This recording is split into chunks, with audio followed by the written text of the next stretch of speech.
We have come here today to the Bungendore Cenotaph, where we would normally have a crowd of hundreds to gather and commemorate Anzac Day.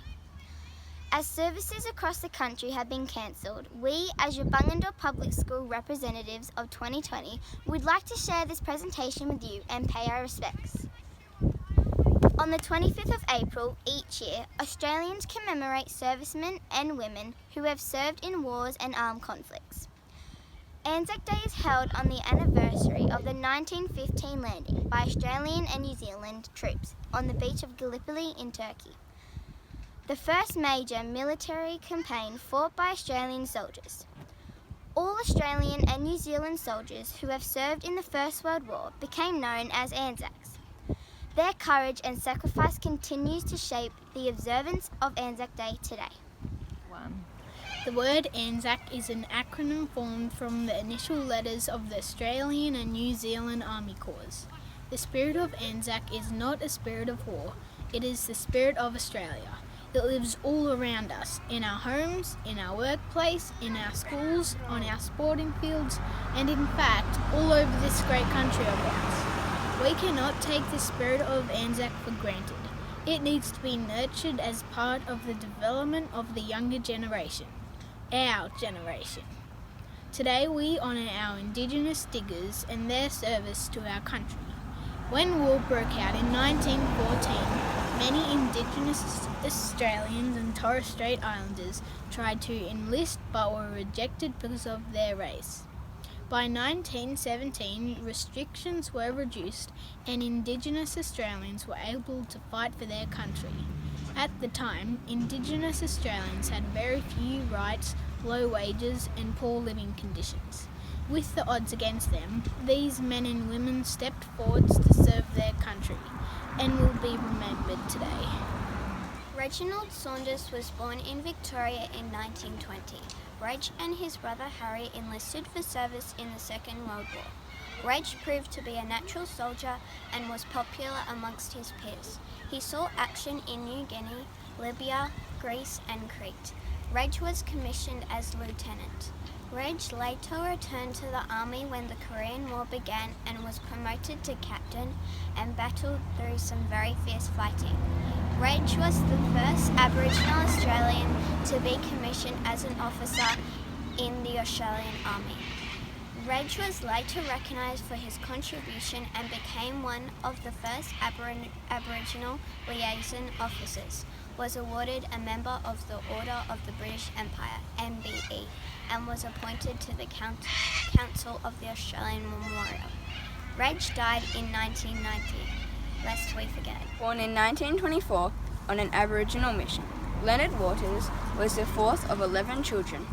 Len, as he was known, was fascinated with aviation at an early age. Len left school at 13 years to support his family before volunteering for the service in the Royal Australian Air Force. Len was initially trained as an aircraft mechanic but dreamed of becoming a pilot. He then undertook training to become a pilot. Len was the first Indigenous Australian military aviator and the only one to serve as a fighter pilot in RAF during World War II. He was posted to New Guinea and flew in more than 90 missions. On one flight, his aircraft was struck by a cannon shell, which wedged itself into the cockpit without detonating. Len flew for another 2 hours before landing, with the shell still intact. At the end of the war, Len was discharged as a warrant officer, returning to Queensland, and never flew again. Len died in 1993, lest we forget. Kathleen Walker was born in Brisbane in 1920.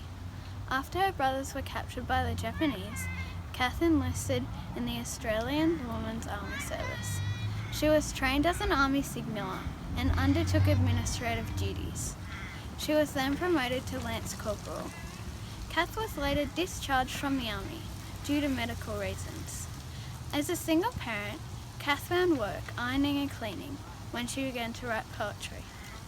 Kath is recognised as one of Australia's leading literary figures who used her writing to share the struggles of Indigenous Australians. Kath was a voice for Indigenous rights and became Secretary of the Federal Council for the Advancement of Aborigines and Torres Strait Islanders. She was awarded Member of the Order of the British Empire, MBE, for services to the community. Kath died in 1993, with hundreds attending her funeral, as one of Australia's much-loved poet and activists, lest we forget.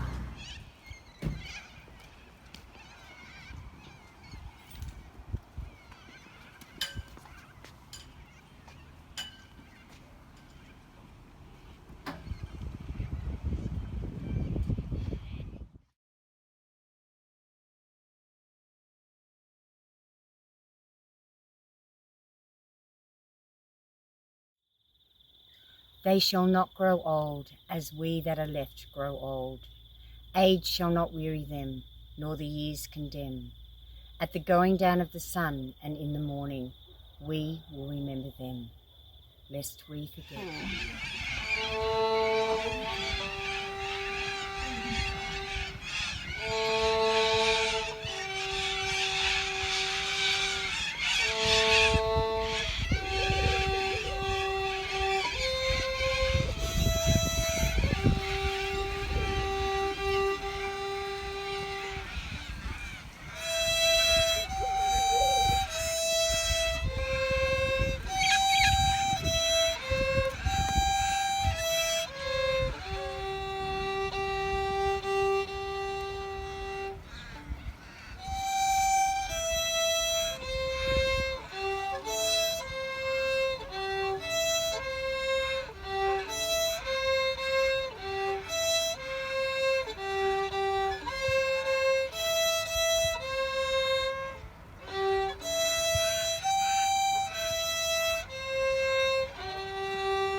Lest we forget. Australians, all let us rejoice, for we are young and free, with golden soil and wealth for toil. Our home is girt by sea. Our land abounds in nature's gifts of beauty, rich and rare. In history's page let every stage advance Australia fair. In joyful strains and let us sing, advance Australia fair. Beneath our radiant Southern Cross, we'll toil with hearts and hands to make this commonwealth of ours renowned of all the land.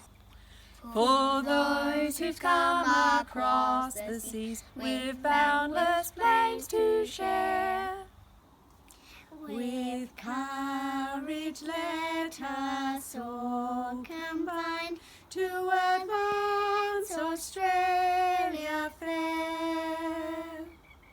In joyful strains then let us sing, advance Australia fair.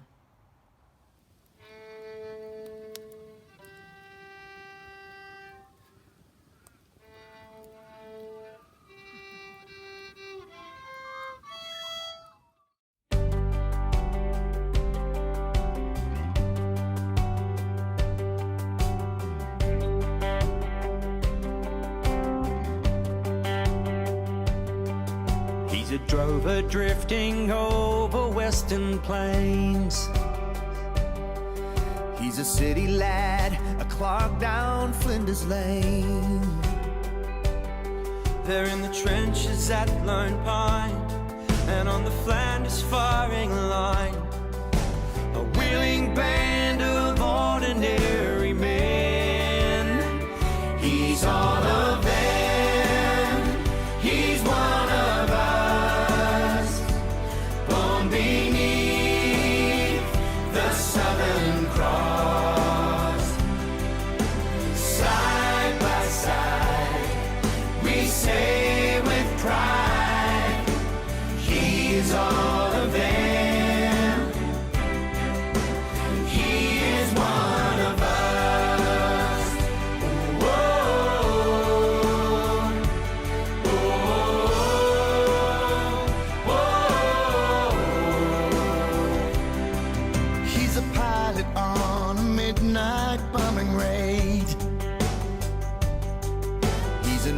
Seaman on the Armadale.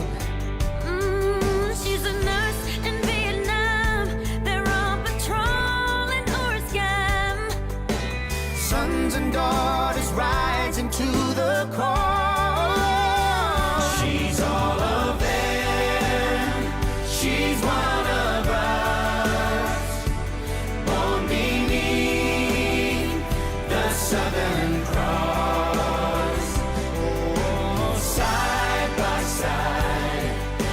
Say with pride, she is all of them. She is one of us.